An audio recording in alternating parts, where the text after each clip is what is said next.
Hello friend, સ્વાગત છે તમારું અમારી રેસિપીમાં। આજે આપણે બનાવીશું મેથીના પોચા સોફ્ટ થેપલા। થેપલા બનાવવા માટે સૌથી પહેલાં મેં અહીંયા ઘઉંનો ઝીણો લોટ લીધો છે। જે આપણે રોટલી માટે યુઝ થાય છે તે લોટ હંમેશા ચાળીને લેવો। ત્યારબાદ મસાલા ઉમેરીશું। સૌથી પહેલાં 1 ચમચી હળદર એડ કરીશું।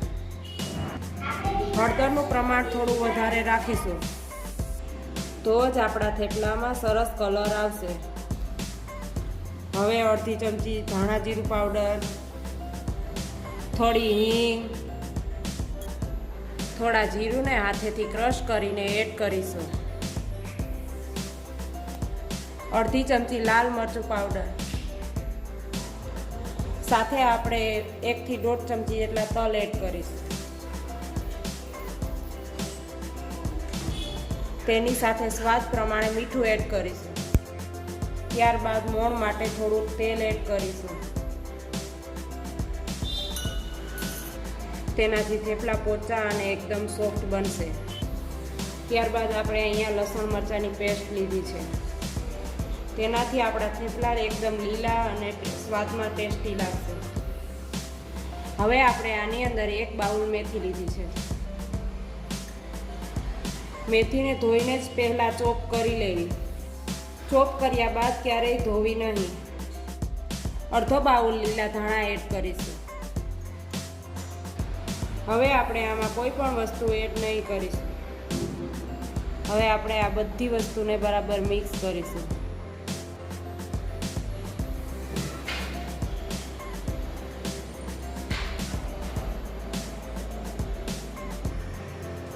ઘણા લોકો દહીંને એડ કરતા હોય છે। દહીંના લીધે આ થેપલા ટેસ્ટ બદલાઈ જાય છે।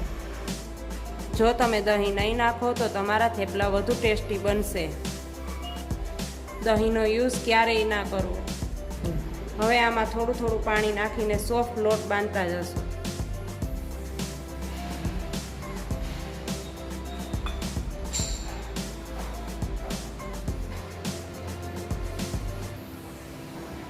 જેવો કે રોટલીનો લોટ હોય તેવો સોફ્ટ લોટ બાંધી લેશું। તમે જોઈ શકો છો કે આપણો લોટ એકદમ પોચો અને નરમ બંધાઈને તૈયાર થઈ ગયો છે। હું તમને નજીકથી બતાવું છું કે આપણો લોટ કેવો સોફ્ટ છે। આપણો લોટ સરસ સોફ્ટ અને સુવાળો હશે તો જ એકદમ થેપલા સોફ્ટ બનશે। લોટ ઢીલો નથી રાખવાનો, સોફ્ટ રાખવાનો છે। હવે હાથ ઉપર થોડું તેલ લગાવી લેશું। લોટને સારી રીતે મસળી લેશું જેથી આપણો લોટ સોફ્ટ થઈ જાય।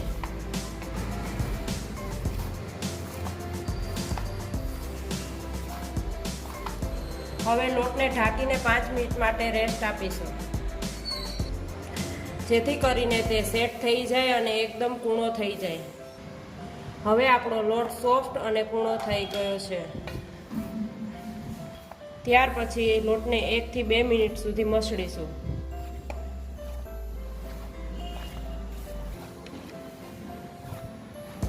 થેપલામાં જો તમારો લોટ એકદમ સરસ બંધાય તો થેપલા એકદમ પોચા અને નરમ બનશે।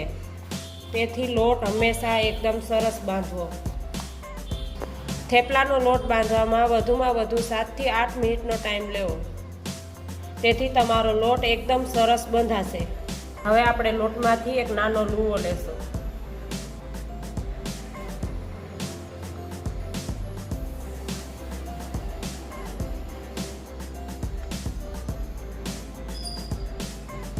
જેમ કે રોટલીનો લુવો હોય તેનાથી થોડો નાનો લુવો રાખીશું। જે કંઈ આ રીતે નાનો લુવો તૈયાર કરી લેશું।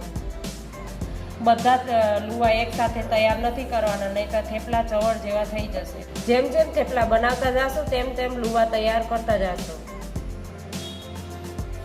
એક વાતનું હંમેશા ધ્યાન રાખશું કે લોટને હંમેશા ઢાંકીને રાખો। હવે એક લુવાને આ રીતે લોટ લગાવીને આપણે ધીરે ધીરે વણતા જશું।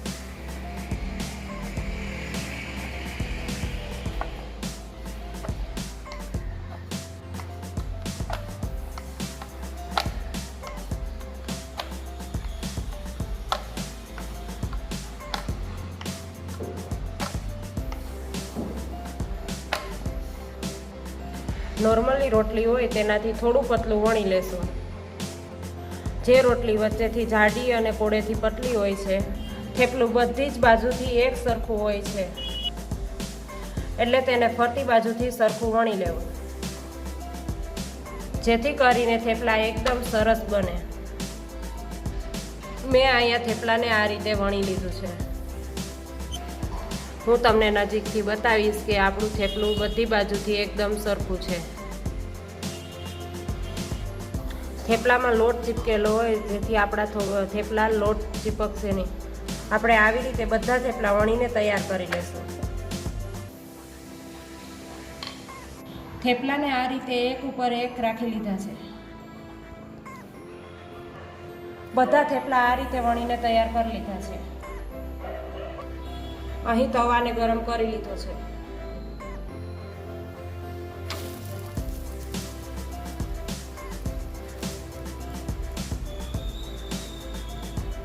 થેપલાને આ રીતે થોડું એક સાઈડ શેકી લેશું. એક સાઈડ શેકાઈ ગયા પછી તેની ઉપર થોડું તેલ લગાવી લેશું.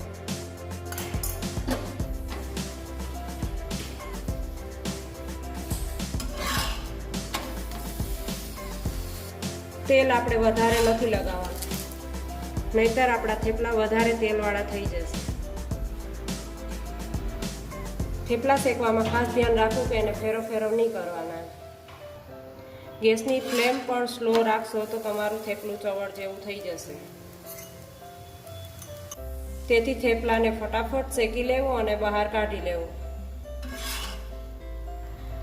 આ બધી વાતનું ધ્યાન રાખશો તો તમારા થેપલા એકદમ પરફેક્ટ બનશે. આ રીતે બાકીના બધા થેપલા શેકી લેશું. આ થેપલા લાંબા સમય સુધી પણ સ્ટોર કરી શકાય છે. થેપલાને લાંબા સમય સુધી સ્ટોર રાખવા માટે ગરમા ગરમ ક્યારેય પેક ના કરવા. તમે થેપલાને સૂકા કરીને ઠંડા કરી શકો છો. આ થેપલા લસણની ચટણી, રાયતા કે દહીં સાથે ખાઈ શકો છો.